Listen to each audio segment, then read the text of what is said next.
Welcome to Spilling the Tea on Non-Monogamy with me, Gaz Darkwood. Spilling the Tea is a podcast dedicated to speaking with different people who practice non-monogamy in all of its forms to pull together as many different perspectives and experiences as possible, all into one place. In each episode, I'll be joined by a different guest to talk about their own non-monogamy experiences. I'm always looking for more guests, as without you, there would be no podcast. So if you would like to be a guest, please send an email to spillingtheteapodcast@outlook.com. On this episode, I am joined by Domina. Hello. Hi, how are you doing today? I'm doing good. It's early morning here in Ohio. Perfect. So to get started, do you mind telling me how old you are and how long you've been practicing non-monogamy?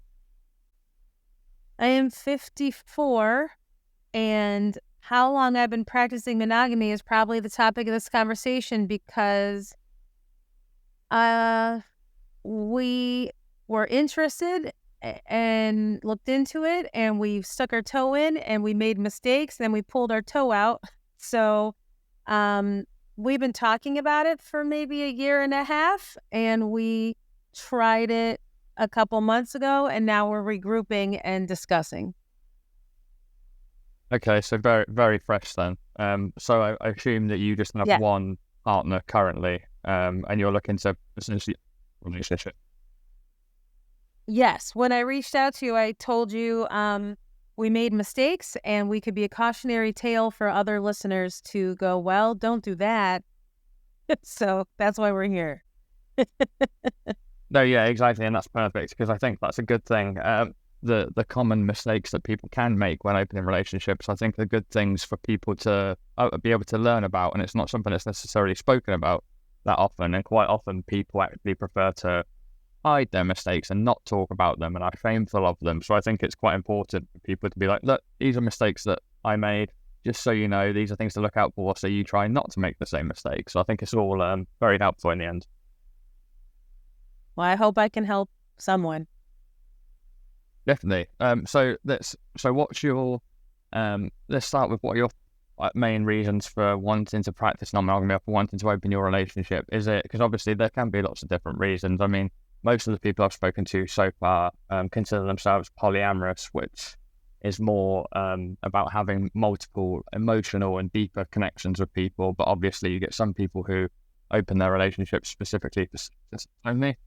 And some people that will do things in like the BDSM scene for kink reasons, and they will maybe do play with other people, but it won't be emotional or romantic and it won't be sexual. So where do you fall along that spectrum? So 3 years ago, I found kink and I was married, and I realized I was a dominant and I wanted a submissive, and the marriage didn't survive. And so I met my sub and I told him, as the dominant that I am, I don't want to be restricted from doing anything ever. So I want to be, I was going to put polyamorous on my FET profile because I just wanted the option open that I wouldn't be restricted from doing anything. Now, he was not allowed to be polyamorous. He could only be with me, which I know some people in the reverse call it one penis policy, but in our dynamic with him being submissive, that's just what I wanted. And so I wanted the possibility. So he said, okay. So in name, I had polyamory on my FET. Then I read some books, some of the like Polycule and some of the books that are out there that are good books. And that's when I learned how much emotions can go into it and communication and how much work. And I was thinking, that's not for me. I don't want to have to deal with other people's jealousy and feelings, and that's a lot of responsibilities as the dominant, because it would only be submissives I would be with. And so I put that aside for a while. So that was my first thought about polyamory. And then interrupt me at any time because I can just talk and talk. Then my No, that's fine. You carry on. If you've got things to say, so you can say them. Okay. So then my sub, who is a male, he is an anal slut, is what I call him, and he's like, I would be interested in having a real cock sometime and seeing what that would feel like. And so I sat with that for a long time because of the jealousy and thinking of him with someone else. And I said, why don't we get secure in our relationship first? We'll put a 5-year on it. We'll hold and we'll cement ourselves, and then we'll revisit it.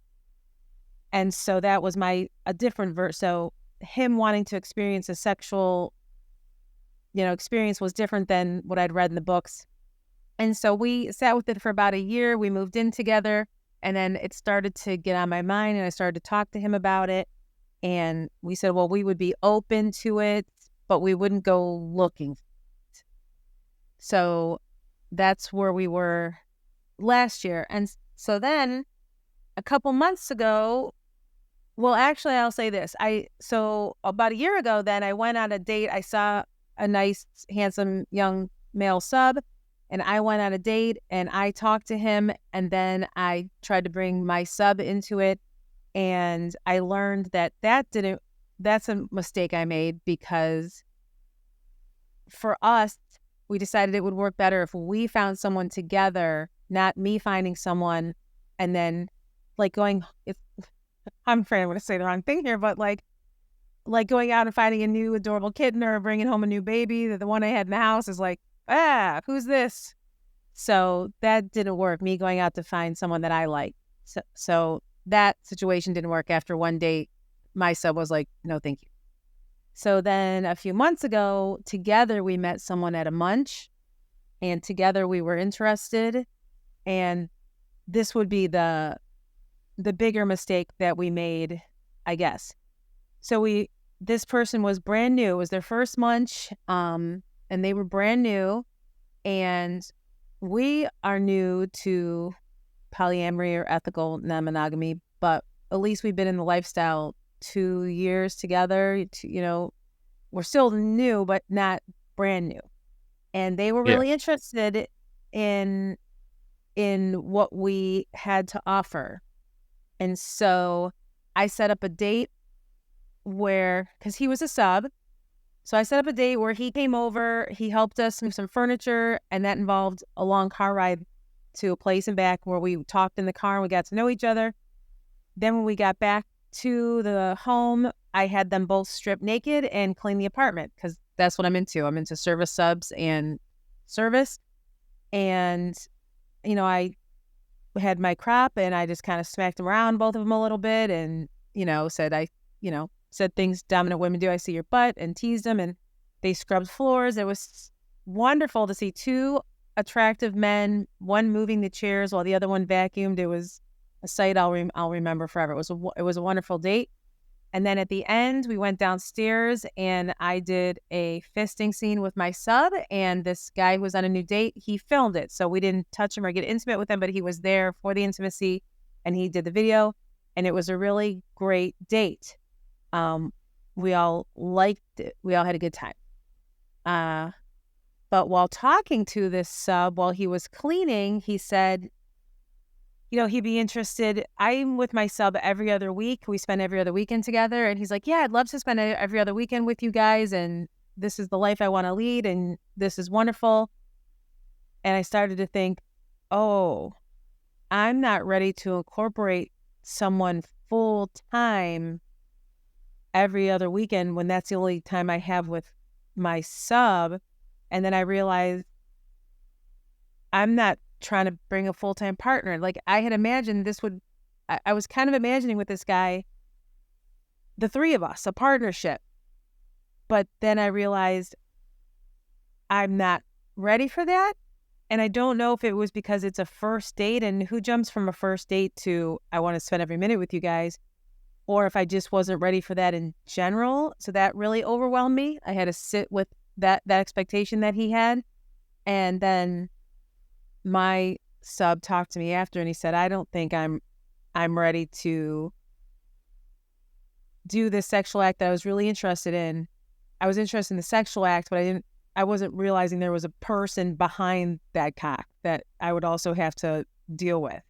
So we went into it full blown date, full blown dynamics, full blown everything. And then we realized on different levels we weren't ready. And now we have this brand new sub who's all excited. He's just had the best experience.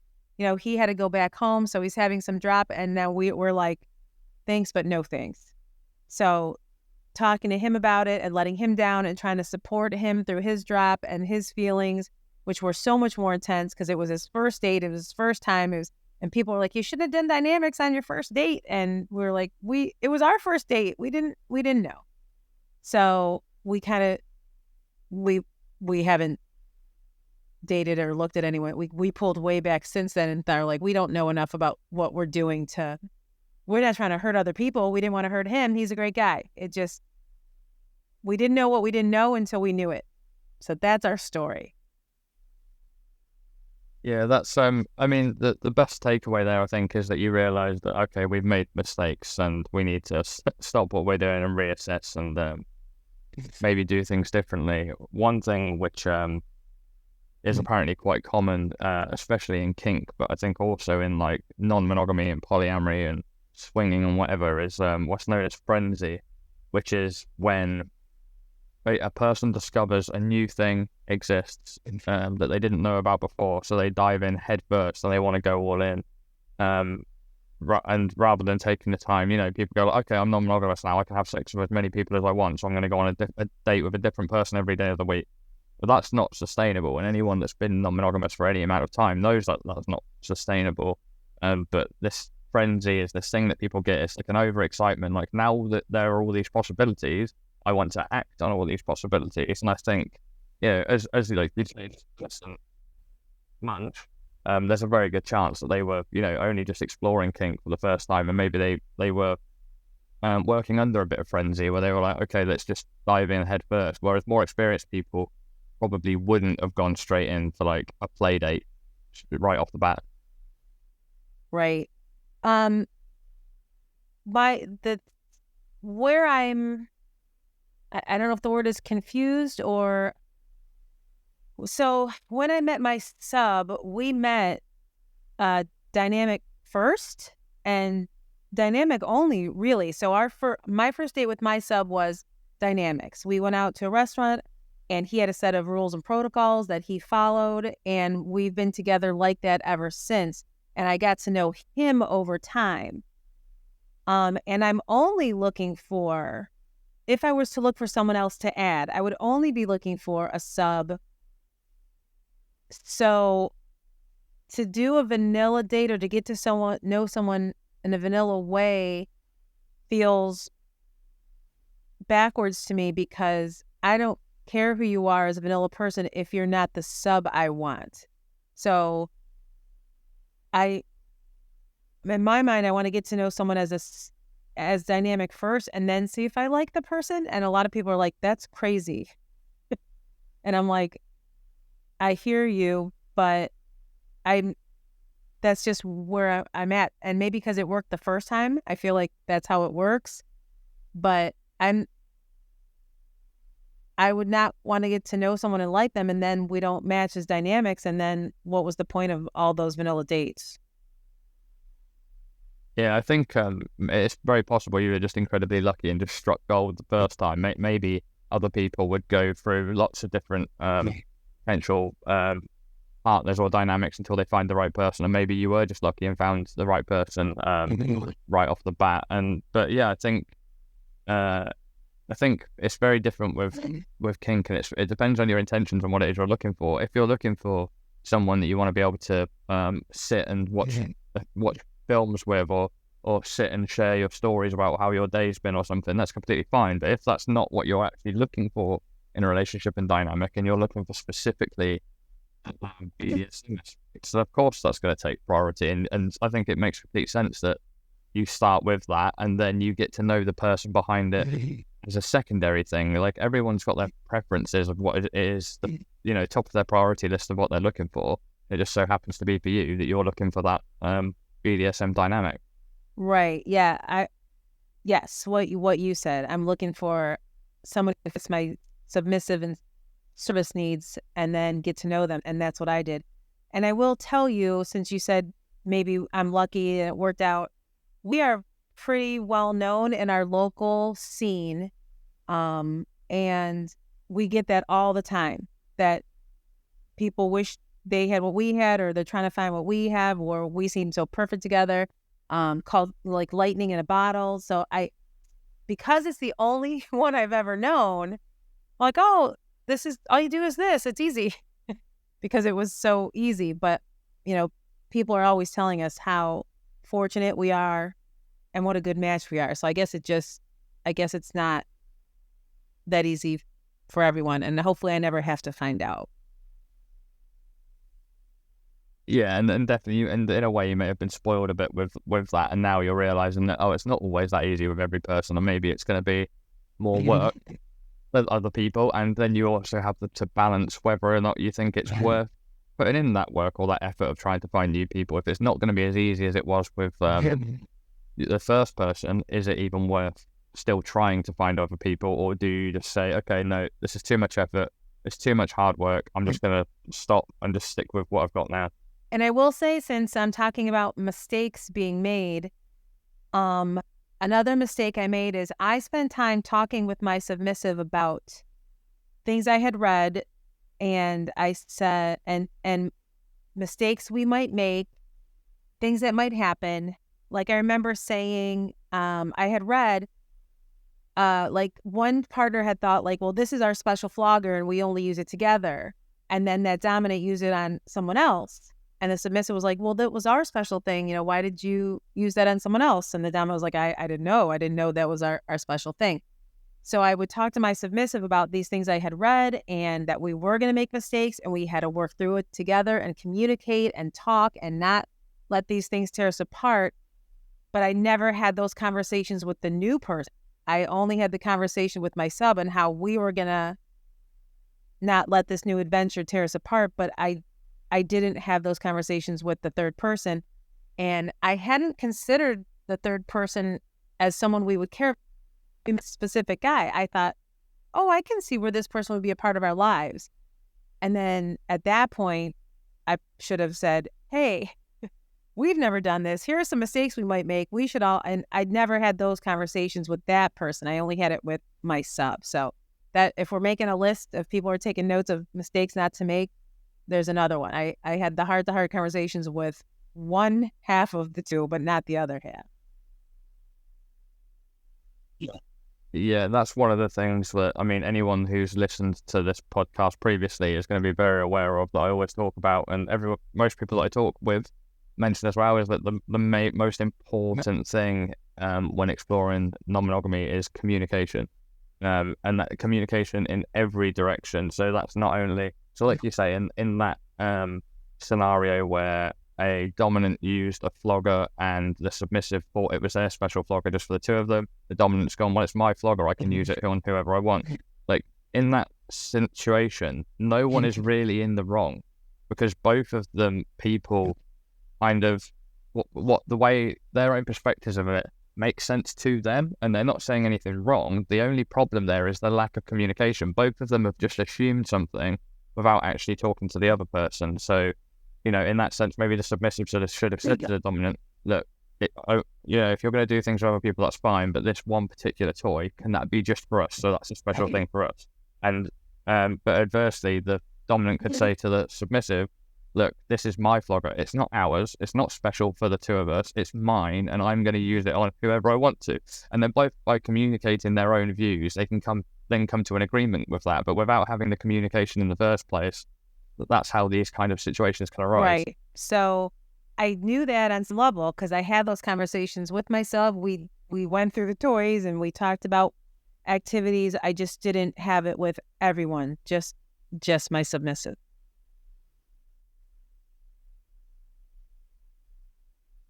Yeah, and that's the thing, I think, that and especially when you have like established, say, relationships or dynamics, it's very easy to get caught up in you've had those conversations together, but every new person you talk to, you still have to have those conversations with them. But I understand it can be very easy to think like, well, I've done all the work behind closed doors, you have, but actually the communication has to be an open back and forth thing between every potential partner or play partner, however you want to word it, because you don't know.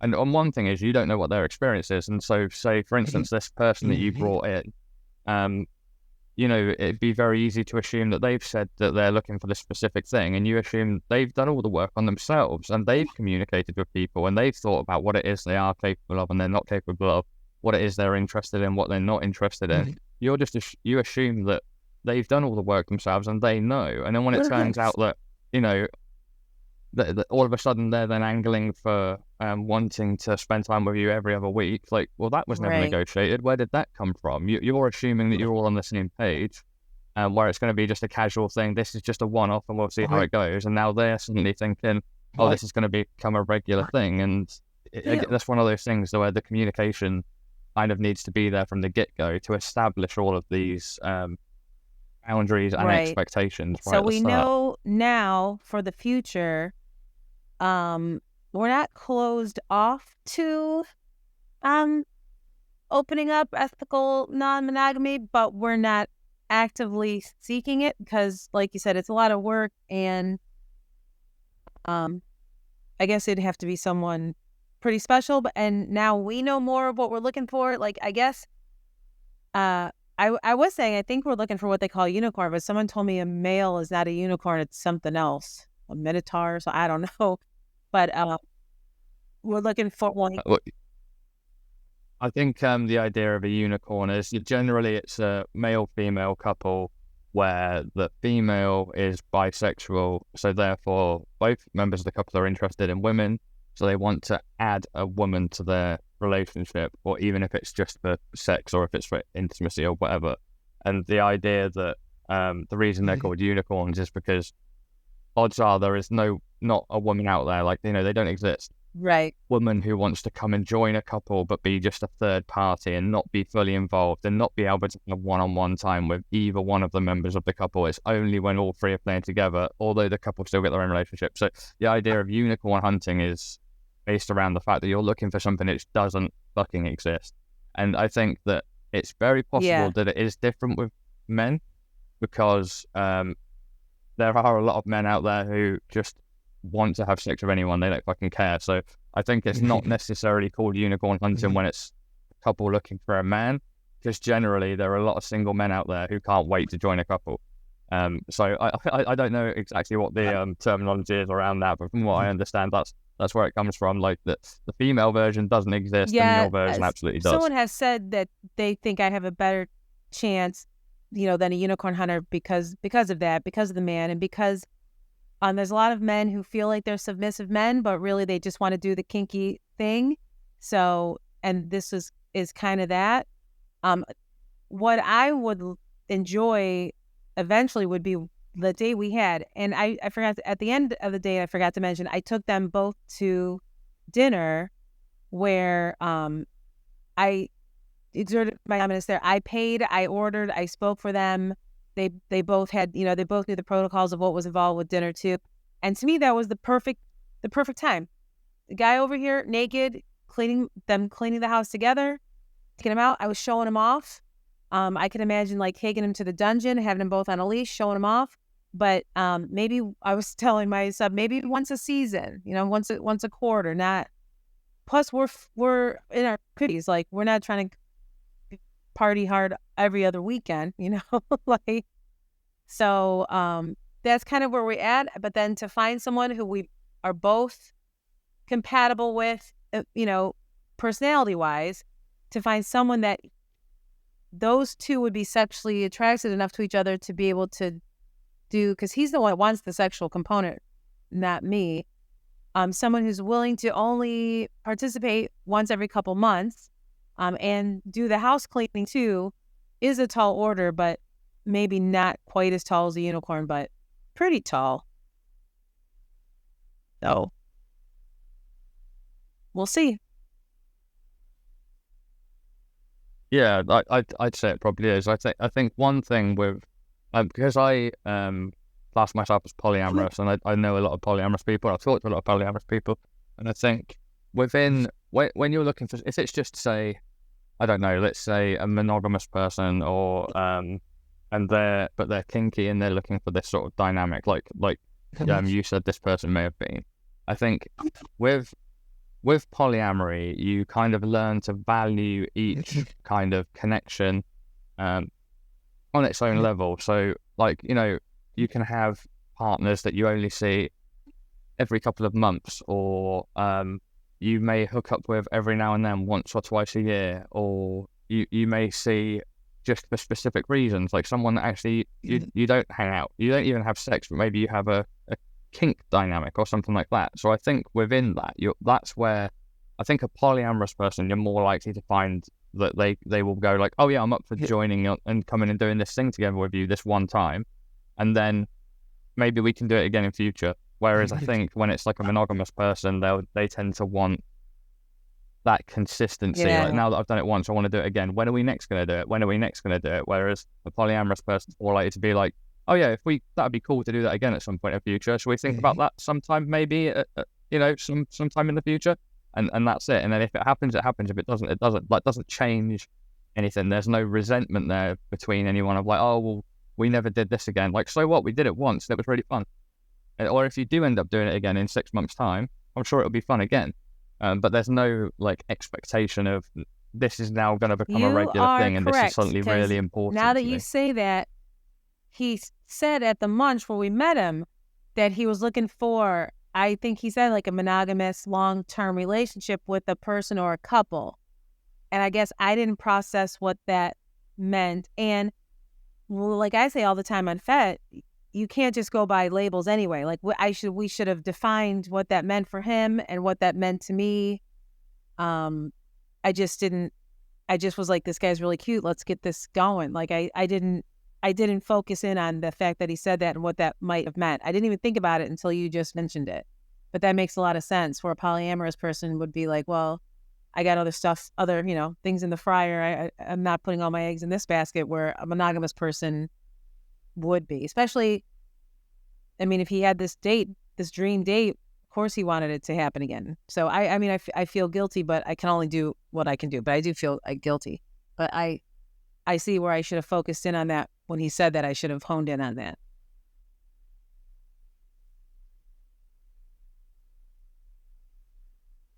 And I think it's okay to feel guilty, but I think also to realize that he takes a share in that guilt, because he also didn't communicate either, and he jumped to conclusions, he made assumptions, and like you say, if he's looking for a monogamous long-term relationship, that's what he's looking for. That's the priority. It wasn't a kink dynamic that was a priority, which is what you were offering. That's not what he was looking for. His priorities were elsewhere, which was looking for a couple a relationship to join in with, basically. And this is the thing. I think a lot of monogamous people, that is their priority. They don't want to be single anymore. They want a relationship, and therefore anything they get offered, maybe they get offered to join in a kink dynamic, or even just to do a one-off play scene or whatever it may be. But actually, that's not what they want. So they're looking further ahead, and they're hoping that this will turn into something more along the lines of what it is they're actually looking for. And this is part of a reason. Like I wouldn't date a monogamous person. I wouldn't, because I feel like that's what's going to happen. They're going to want all that stuff from me, which I'm not going to be able to give to them. And along the same lines, I also won't date anyone who's single, because I think it's not quite the same, but in a similar way, they're going to want more from me than I can give to them, because like I've got lots of things going on. I've got multiple people. I've got multiple partners. I can fit them into my life, but they're still going to be looking for that. They want someone to be with all the time, or to have a lot of time with them. They want someone to be able to talk to every day, or to be able to hang out with probably multiple times a week, or something like that. And I can't offer that to them. And even though at the beginning they say that they're okay with what I can offer, I feel like they're only saying that because they think once they've got the foot in the door, they'll start getting all that extra stuff, and they won't get that from me, because I haven't got the fucking time. I haven't got the time. I haven't got the energy. So I always from the start, this is what I can offer you. But just a monogamous person and a single person, I just nope. Straight off the bat is I don't want to say it's a red flag, because those aren't bad things, and they're not bad traits for people to have, to be single, to be must. But in my mind, that's like that closes the door to that person for me. I'm like, no, I'm not interested in you because of this. Because at some point, you are going to want more from me than what I can give to you. I think maybe it's a similar thing where this person that you had this date with, they were expecting more because they wanted more. They didn't communicate that they wanted more, but they were just maybe wishful thinking. Maybe they were hoping that, if I go along and do this one thing this one day, that'll then evolve into a bigger thing in future. And whereas you knew in the back of your mind, that was never on the table. And That I wasn't don't even necessarily know. a thing at all. This was just a test in the waters to see what was going to happen. So when you go and you feel guilty, don't take all the guilt yourself, because they very much are guilty in this And I scenario as well, also because they don't also didn't know communicate if exactly their intentions and their maybe expectations. maybe it could have evolved into that, but even a monogamous person at a first date, I don't think on a first date you say, I can't wait to see you every time you're in, like it was a huge jump. I didn't even have time to process if it was someone or not, because it was a first date. So like that was a lot to take in. So I'm not sure if it was like that's not something I ever wanted, or if it was like I don't know. Like I don't know. Like you said, we're just dipping. I don't know. I don't know if that's where it's going. I didn't have time to even think it through because it was so fast. So I was like, well, that's not where I'm headed at this time. So I felt bad ending it so soon too, but I was like, I don't want to string this person along. Like I have to tell them as soon as possible because I don't want them to invest any more emotional into this. So I learned a lot of lessons, and now I'm learning more with you, and even if we don't ever do anything, I want to keep that. I want to feel polyamorous, or because like I said at the beginning, the whole reason was I didn't want to feel constricted like I did in my marriage, where I had to ask permission to do things and to be with people. I want my sub to know that it's there, and we could end up having these discussions again in the future. We could open it up. It's not gone. It's not necessarily gone. I still feel like a person who, yeah, I think it's might be more to do with my dominance than the polyamorous thing, where I just don't want anyone to tell me what I'm going to do or not going to do, or what's available or not available. And he is with me knowing that. So even though I don't see anywhere in the future of doing it again, I still feel in my soul like I can't commit to monogamy. Like I can't commit to monogamy. We're monogamous right now, but I need him to know it could be fluid in the future, and he understands.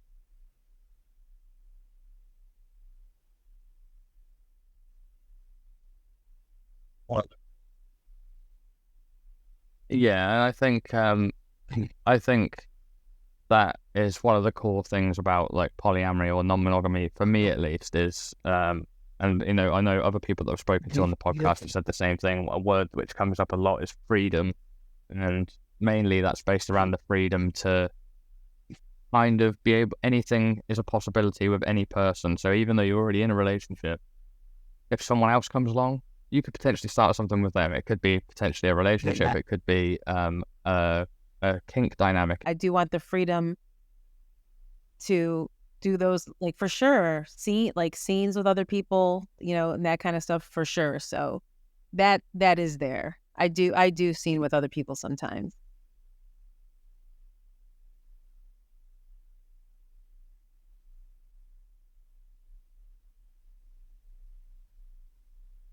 Yeah, and that in itself, some people would be classed as non-monogamy. I think I've heard of people that won't do that, like monogamous couples who won't even do non-sexual kink play with other people, because that's something that they think that's just for them. They don't do that with other people. They don't have sex with other people, and they don't play with other people. And I think there is a weird kind of invisible boundary there, or maybe imaginary boundary. Everyone's different, so everyone can place it where they want, between what is and isn't okay to do with other people. I'm not orgasming while I'm doing it. It's just a fun activity for me. But because I was touching genitalia, that was sexual to my husband. Where to me, I was like, yeah, but I'm not. To me, sexual activity is what gets me sexually going, So like oral is sexual, but not flogging, and not CBT, and not even anal, because I'm when I'm doing anal play, I'm really focused on what I'm doing. Like I'm exploring, I'm checking it out. Like I feel like a doctor, and doctors aren't getting off while they're doing it. But for my husband, it was like, no, that's sexual. So I learned then when I first found kink that everything has to be defined, even the term sexual, because his term and my term way different.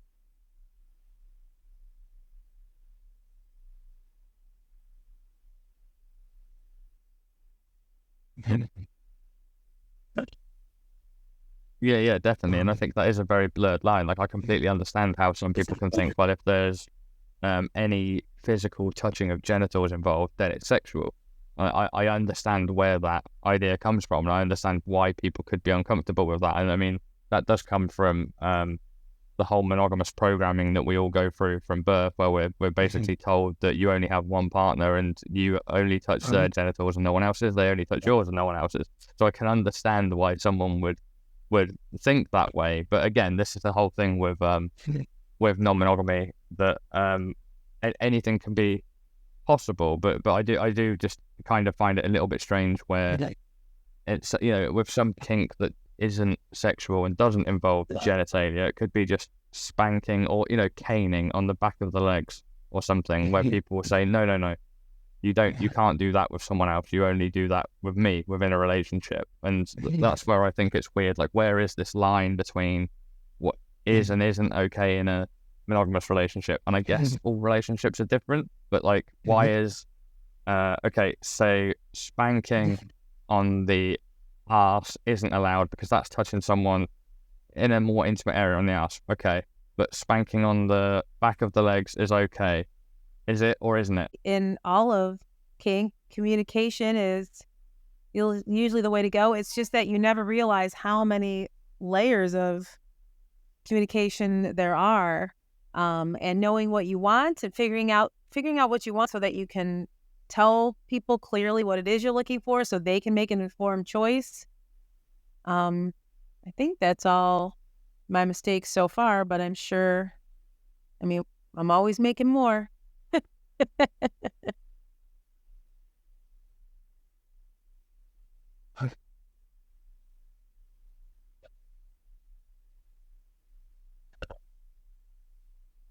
One thing that I always think is that at least with mistakes, you learn from them. If you don't make a mistake, you can't learn from it. So a mistake isn't inherently bad as long as you take the positives away from it and you know how to do things differently next time and how to not make the same mistakes again. Obviously, the best thing is to do all the research beforehand to try not to make mistakes in the first place. But making a mistake is fine. Everyone makes mistakes. It's not the end of the world. So thank you, Domina, for sharing your experiences and mistakes with me. So to everyone listening, please remember, if you'd like to be a guest on the podcast, then please send an email to spillingtheteapodcast@outlook.com and follow us on social media for all podcast updates. And I will see you next time when I spill more tea on non-monogamy.